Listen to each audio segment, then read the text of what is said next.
Olá pessoal, vamos ao nosso estudo bíblico. Nesta oportunidade nós vamos estudar Gálatas capítulo 2, do verso 1 até o verso 10.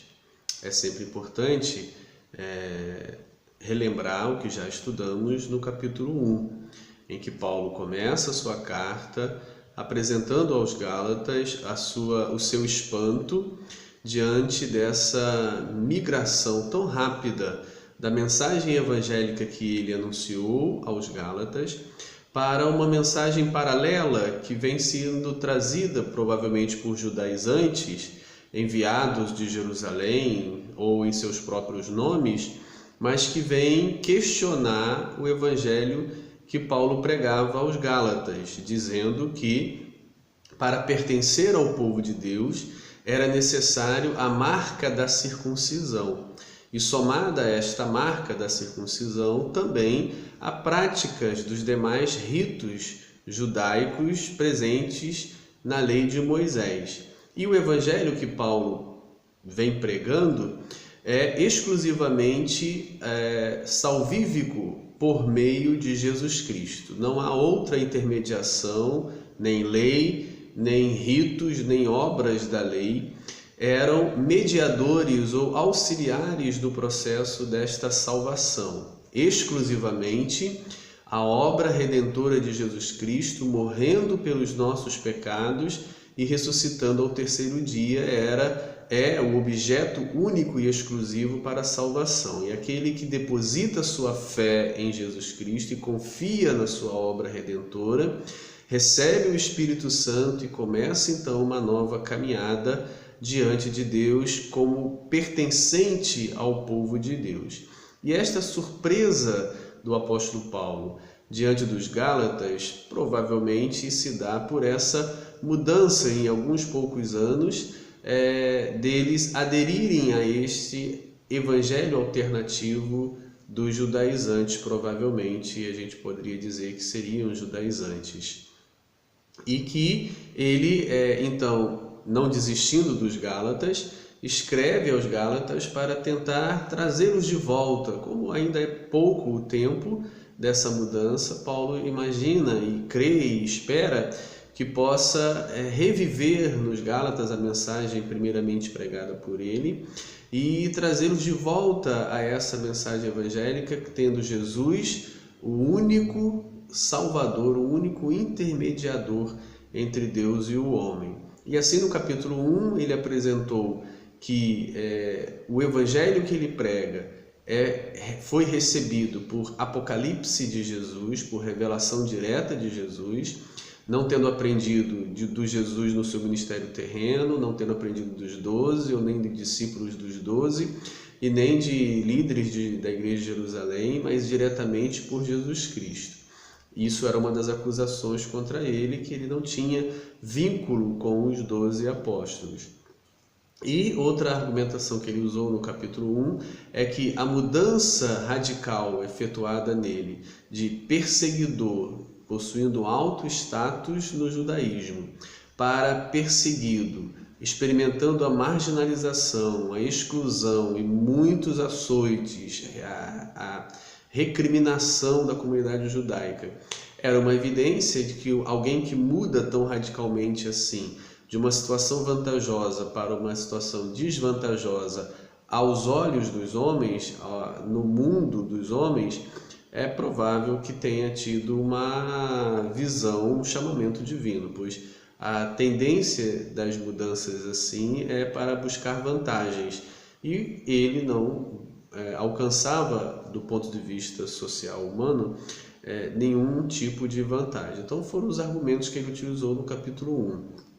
Agora no capítulo 2 ele procura corroborar os seus argumentos anteriores com o fato da visita a Jerusalém, da estada na companhia daqueles que naquele momento eram colunas, Tiago, Pedro e João, e que ouviram dele a mensagem que ele prega e não a reprovaram, nem acrescentaram nenhuma observação relevante. E então isso para ele é uma outra evidência de que o evangelho que ele prega, revelado por Jesus Cristo, é o mesmo evangelho da igreja de Jerusalém, revelado pelo mesmo Senhor Jesus Cristo. Então ele passa no capítulo 2 a utilizar esse terceiro argumento para comprovar que o seu ministério apostólico não é diferente, não é um ministério à parte daquele ministério exercido pela igreja de Jerusalém. E assim como na visita que ele vai nos falar no capítulo 2 a Jerusalém havia aqueles que ele chama de falsos irmãos, assim também esses falsos irmãos que estavam lá presentes e que provocaram provavelmente essa visita dele a Jerusalém, são os mesmos, ou pertencem ao mesmo grupo, ao mesmo raciocínio daqueles que agora na região da Galácia estão infiltrando-se para procurar espreitar ou diminuir a liberdade que o Evangelho de Jesus Cristo trazia na pregação de Paulo. Então vai haver uma identificação entre esses que agora chegam na Galácia, provocando toda essa situação, com aqueles que lá na visita a Jerusalém, que ele vai mencionar no capítulo 2 que vamos analisar, provocaram também uma visita dele, Barnabé e Tito, a Jerusalém, para elucidar essas questões provocadas por esses que ele chama de falsos irmãos. Com isso ele quer dizer que são irmãos, estão presentes na comunidade cristã, confessam a Jesus Cristo, mas se tornam falsos, pois não compreendem o Evangelho de Jesus Cristo, o Evangelho que traz uma salvação, ou a salvação exclusiva na pessoa de Jesus Cristo a todos os povos, sem querer incultar, sem querer impor aos não-judeus, aos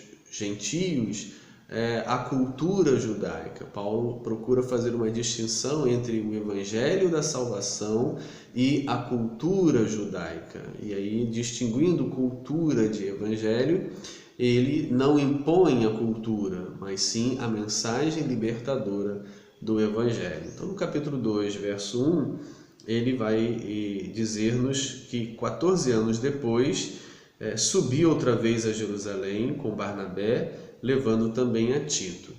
Essa marcação, 14 anos, provavelmente conta-se a partir da sua conversão no caminho de Damasco. Do contrário, ficaria difícil encontrar esta visita com aquela que é mencionada no livro dos Atos, no capítulo 15, considerada o primeiro concílio da igreja. Então, procura-se entender que esta visita mencionada por ele 14 anos após a sua conversão, ou a sua visão no caminho para Damasco, é a mesma, ou seja, procura-se estabelecer que esta visita aqui é a mesma do capítulo 15 do livro dos Atos dos Apóstolos. Assim sendo, essa seria a terceira visita a Jerusalém. A primeira é mencionada no livro dos Atos, no capítulo 9, após seu encontro com Jesus ressuscitado no caminho de Damasco. Ele diz no verso 26 do capítulo 9 de Atos que ele volta a Jerusalém. Tendo chegado a Jerusalém, procurou juntar-se com os discípulos. Todos, porém, o temia, não acreditando que ele fosse discípulo. Então, poderíamos marcar, capítulo 9 de Atos, verso 26 ao 30, a primeira visita de Paulo a Jerusalém após o seu encontro com Jesus ressuscitado no caminho de Damasco. A segunda visita está no capítulo 11, no final do capítulo 11, no verso 27 até o verso 30, cujo objetivo dessa segunda visita era levar donativos, era levar alimentos para os crentes da Judéia que estavam passando fome, passando necessidade. Esse é o objetivo da segunda visita, que é mencionado no capítulo 11 do livro de Atos, versos 27 ao 30 e continuada no capítulo 12, verso 25. E a terceira visita, então, estaria sendo mencionada no livro de Atos, no capítulo 15. E esta terceira visita, provocada por uma questão, uma discussão teológica. O capítulo 15, versos 1 e 2, diz assim, 15 de Atos dos Apóstolos. Alguns indivíduos que desceram da Judéia ensinavam aos irmãos: se não vos circuncidardes, segundo o costume de Moisés, não podeis ser salvos. Tendo havido da parte de Paulo e Barnabé contenda e não pequena discussão com eles, resolveram que esses dois e alguns outros dentre eles subissem a Jerusalém aos apóstolos e presbíteros com respeito a esta questão. Então, a razão da visita mencionada em Atos 15 é semelhante à razão que Paulo vai nos apresentar aqui no capítulo 2 do livro da Carta aos Gálatas. E a gente, então, já presume-se que já foi feita a primeira viagem missionária de Paulo, né? E ele leva consigo Tito. Verso 2. Subi em obediência a uma revelação, e lhes expus o evangelho que prego entre os gentios, e em particular, ou mais em particular, aos que pareciam de maior influência, para de algum modo não correr ou ter corrido em vão. Então, ele sobe a Jerusalém, né? Terceira visita a Jerusalém após o encontro com Jesus ressuscitado no caminho de Damasco, e obediência a uma revelação, ou podemos entender que ele recebeu uma revelação de Jesus para ir a Jerusalém, resolver essa questão por esse encontro, por esse concílio, por essa conversa, como Jesus tendo dito para ele: vá a Jerusalém resolver isso, por revelação divina. Ou pode-se entender também que ele vai a Jerusalém colocar o evangelho que prega da liberdade por causa da revelação que recebeu de Jesus Cristo. Ou seja, em nome do evangelho revelado a ele por Jesus Cristo, ele vai defender esse evangelho em Jerusalém. Então, podemos entender numa revelação específica que o manda ir a Jerusalém, ou fruto da revelação evangélica, da mensagem evangélica que ele recebeu de Jesus, que o leva a ir a Jerusalém defender aquilo que ele prega como recebido do Senhor Jesus. E aí continua-se dizendo que ele lhes expus o evangelho que prego entre os gentios. A quem ele expôs esse evangelho? Bem, segundo Atos capítulo 15, ele expôs o evangelho que pregava diante da Assembleia de Jerusalém. Lá em Atos 15, claramente é dito que ele fala aos presbíteros, às colunas mencionadas aqui, e à igreja de uma forma geral. Ou seja, então, a igreja reunida de Jerusalém, ele então expõe o evangelho que prega. E aí tem uma observação, e em particular aos que pareciam de maior influência. Então, como é que a gente poderia entender isso à luz de Atos 15? Que ele anuncia o evangelho a toda a comunidade cristã em Jerusalém, a toda a assembleia reunida, mas ele, em particular, ele vai dar alguns detalhes mais específicos, ou vai falar algo mais pormenorizado, mais detalhado, ou responder algumas questões mais cruciais e relevantes na liderança a esses que tinham maior influência. Assim, é possível, pelo texto grego, entender que não há uma contradição entre o que ele diz aqui e Atos 15. É possível, sim, no texto entender que ele expôs o evangelho para todos, como diz lá em Atos 15, e que de uma forma particular, alguns detalhes mais específicos, ele então comunicou em particular àqueles que pareciam de maior influência, para, de algum modo, não correr né, ou ter corrido em vão, ou seja, para ele falar a toda a assembleia, falar a todo o público, e aí ir embora e depois tudo ser desconstruído. Então ele também conversa particularmente com essa liderança mais influente, para talvez numa conversa mais franca, de olho no olho, ouvir deles alguma contestação da pregação dele, porque muitas vezes quando se prega ao grande público, numa assembleia reunida, algumas questões são deixadas de lado e ninguém levanta para refutar, mas numa conversa particular, de olho no olho, com pessoas sinceras, com pessoas honestas, é comum que elas então exponham as suas perguntas, as suas dúvidas, e todas as questões sejam sanadas, né? É claro que homens assim, sinceros, honestos, tementes a Deus, não vão ficar calados numa situação como essa e depois por trás ficarem falando mal, né? Verso 3: Contudo, nem mesmo Tito, que estava comigo, sendo grego, foi constrangido a circuncidar-se. É sempre bom a gente não perder de vista que Paulo está dizendo essas coisas, falando da visita a Jerusalém, mas o objetivo é tratar das questões relativas à crise nas igrejas da Galácia, que era a imposição da circuncisão aos gálatas, gentios que não pertenciam de nascimento à comunidade de Israel física, literal, né?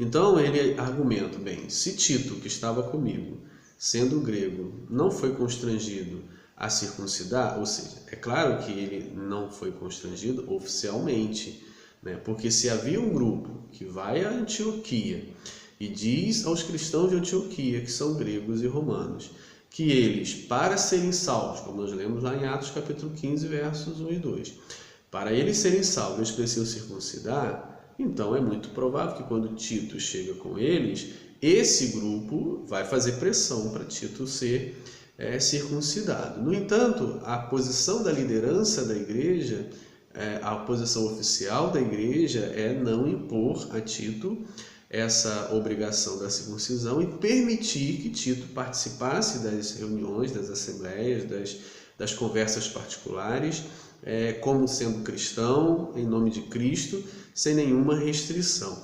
Então, o fato de Tito ter participado de todas essas reuniões, esses encontros, essas conversas do alto nível da liderança cristã daquele momento, sem nenhuma restrição, isso mostra que ele era visto, entendido como um crente em Jesus Cristo, salvo pela graça de Deus e sem nenhum obstáculo devido à sua incircuncisão. Então, para Paulo, diante dos Gálatas, assim como Tito não foi obrigado a circuncidar-se, ele também não obrigou os Gálatas e estava agindo fora dos padrões da liderança de Jerusalém, aqueles que, vindo à região da Galácia, estava querendo impor aos Gálatas a circuncisão. Verso 4. E isto por causa dos falsos irmãos, que se entremeteram com o fim de espreitar a nossa liberdade, que temos em Cristo Jesus, e reduzir-nos à escravidão. Bem, então, como eu já disse, o fato de Tito não ter sido constrangido a circuncidar-se não significa que não houve pressão para isso, né? Ele diz no verso 4 que aqueles que ele chama de falsos irmãos se entremeteram, sim, né? Queriam impor a circuncisão, queriam diminuir, espreitar a liberdade em Cristo que havia. Mas a posição oficial da igreja, pelos líderes, foi de não circuncisão. Então, Paulo retrata aos Gálatas que, assim como entre eles chegaram pessoas de Jerusalém, impondo a circuncisão a eles, assim também lá em Jerusalém havia irmãos, que ele chama de falsos, que também queriam fazer isso com Tito, por exemplo, e com outros de lá de Antioquia. Mas a posição de Jerusalém era que não era necessária a circuncisão. Então, se a posição de Jerusalém, no caso de Tito, no caso dos crentes de Antioquia, não era necessária a circuncisão, então Isso se aplicaria também aos Gálatas, e esses que vêm em nome de Jerusalém dizendo a necessidade ou impondo a circuncisão, não estão agindo em nome oficialmente da Igreja de Jerusalém, mas em seus próprios nomes. Verso 5. Aos quais nem ainda por uma hora nos submetemos, ou seja, em nenhum momento ele se submeteu a esse desejo, a essa vontade, nem que seja por amor, por mansidão, para que eles ficassem felizes. E falaram, não, em nenhum momento, o que está em jogo aqui não é uma questão da fraternidade e do amor. O que está em jogo aqui é a escravização em nome da religião. Isso ele não poderia admitir. Aos quais nem ainda por uma hora nos submetemos, para que a verdade do Evangelho permanecesse entre vós Gálatas. Ou seja, então para que a verdade do Evangelho livre permanecesse entre os gentios, os Gálatas também, então eles não se submeteram. É muito interessante a gente observar essa questão e trazer para a discussão até onde a gente deve abrir mão de certas coisas em nome da fraternidade, do amor e para agradar o outro irmão. Paulo deixa claro que em casos onde há escravização em nome da religião, pela vontade do outro, pelo que passa na cabeça do outro, nesses casos não. Vemos nos textos de Paulo ele se submeter a tantas coisas, abrir mão de tantas coisas que na posição dele eram insignificantes, não era pecado, não teria nenhum problema, e ele abria mão muitas vezes com o objetivo de ganhar aquela pessoa, aquele grupo para Jesus. Mas há casos como esse aqui, onde o que está em jogo é uma escravização, é colocar um jugo sobre a pessoa em nome de Deus, como se fosse o próprio Deus fazendo isso. E aí, nesses casos, ele reage, porque o que está em jogo é a liberdade do Evangelho, é o Evangelho como uma mensagem libertadora. Então, quando a mensagem libertadora do Evangelho está em jogo, quando essa mensagem pode ser transformada em escravizadora, então temos que reagir e não permitir, em nome de uma fraternidade ou do amor, que o Evangelho seja alterado de libertador para escravizador.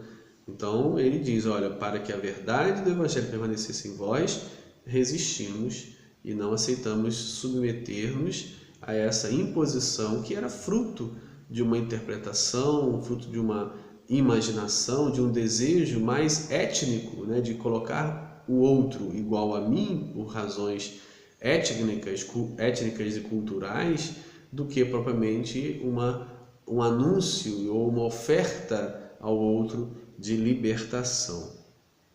Verso 6. E quanto àqueles que pareciam ser de maior influência, quais tenham sido outrora não me interessa, Deus não aceita a aparência do homem, esses digo que me pareciam ser alguma coisa, nada me acrescentaram. Então aqui está o miolo do argumento de Paulo em todo esse trecho do verso 1 até o verso 10. Aqui está o ponto de que a mensagem evangélica pregada por Paulo, ela foi corroborada por aqueles líderes eminentes de Jerusalém. Ou seja, eles não acrescentaram nada a esta mensagem e nem subtraíram. Em nenhum momento eles disseram, Paulo, você tem que também pregar essa parte, ou acrescentar a circuncisão, ou qualquer outras questões, ou tirar isso, ou tirar aquilo. Ele diz, não acrescentaram nada mais à mensagem que eu prego. Ou seja, como se ele diz, todo o conteúdo do evangelho que prego estava exatamente de acordo, porque Jesus me revelou a mim e também revelou a eles. O modelo talvez seria diferente, Jesus falou com eles no seu ministério terreno, Jesus falou com Paulo como ressuscitado, mas é o mesmo Jesus. Então a forma da revelação, da comunicação pode ter sido diferente, mas a mensagem é a mesma. Então ele diz, eles não acrescentaram. Essa questão que ele diz aparência, né, pareciam e Deus não vê a aparência, é muito importante, porque a gente precisa estabelecer sempre que a mensagem é maior do que o mensageiro. Não é o mensageiro que ratifica a mensagem, mas é a mensagem que ratifica o mensageiro. Então, entre o mensageiro e a mensagem é maior, o mensageiro é menor. A mensagem é verdadeira por ela mesma e não porque o mensageiro X é que anuncia. Então, Paulo deixa isso claro. Eles tinham uma aparência, eles eram eminentes, eles eram colunas, mas a mensagem é mais importante. E a mensagem em jogo, em questão, é maior, independente de quem seja. Talvez a gente poderia imaginar, ou pode imaginar, que já houvesse um indício aqui de um culto à personalidade. Talvez esses eminentes já estivessem sendo considerados figuras tão elevadas que já se começasse a cultuar a sua pessoa, a sua personalidade. Alguns argumentam que no Evangelho de Mateus, Pedro é sempre colocado numa certa desvantagem, no Evangelho de João também ele é sempre colocado em certas desvantagens, justamente para combater um excesso de valorização, levando a um culto da personalidade de Pedro. É uma hipótese interessante. Conhecendo o ser humano como nós conhecemos, sabemos que é muito provável isso acontecer, isso é muito comum acontecer, de que o mensageiro se torna mais importante que a mensagem, e a mensagem vai para o segundo plano e o mensageiro acaba sendo cultuado. Então é possível que haja aqui já uma indireta de Paulo contra este culto à personalidade, dizendo: Deus não olha, não julga e não verifica o homem segundo a sua aparência, né? A mensagem é mais importante. Verso 7. Antes, pelo contrário, quando viram que o evangelho da incircuncisão me fora confiado, como a Pedro o evangelho para os circuncisos, e aí ele diz: pois aquele que operou eficazmente em Pedro para o apostolado da circuncisão, também operou eficazmente em mim para com os gentios.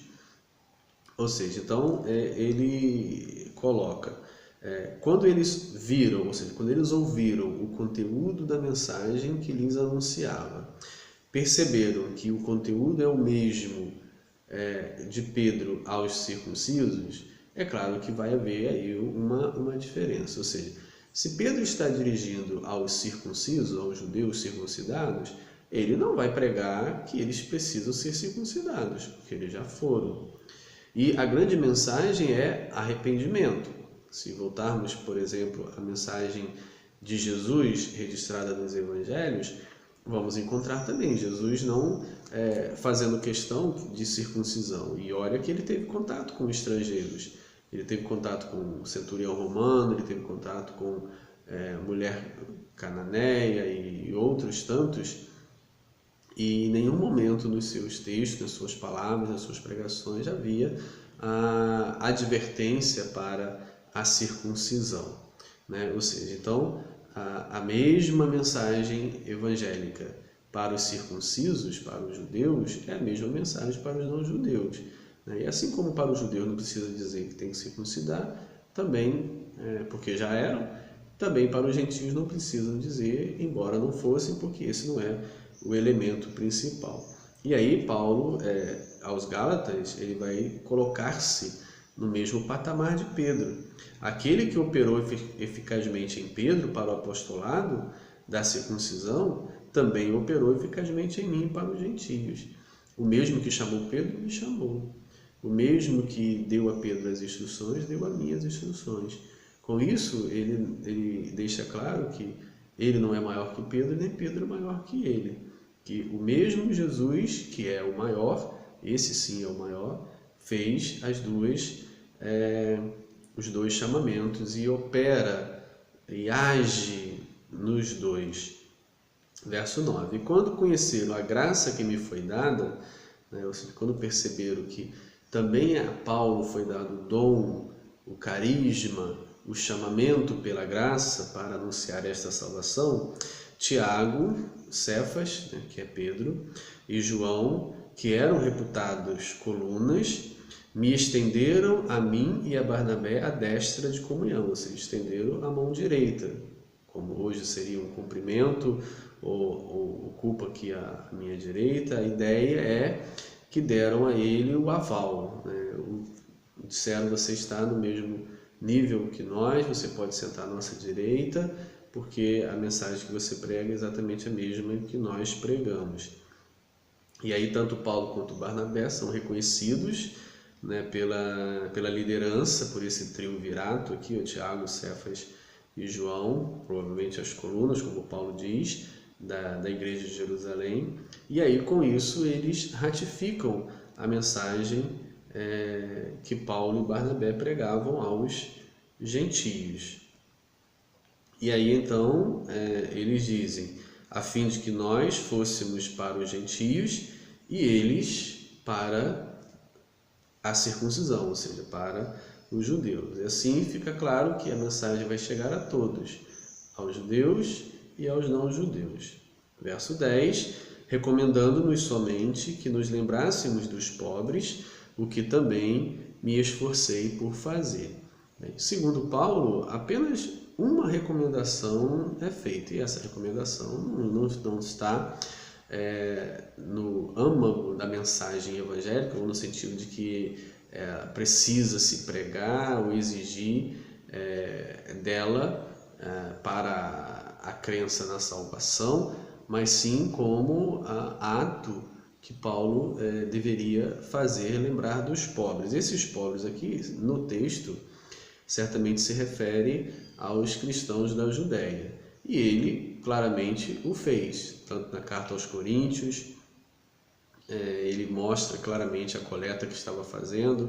Na segunda visita, que já mencionei no início do vídeo, que ele foi com Barnabé de Antioquia para Jerusalém, ou seja, ele já antes já fazia isso, levava essa ajuda aos cristãos necessitados da Judéia.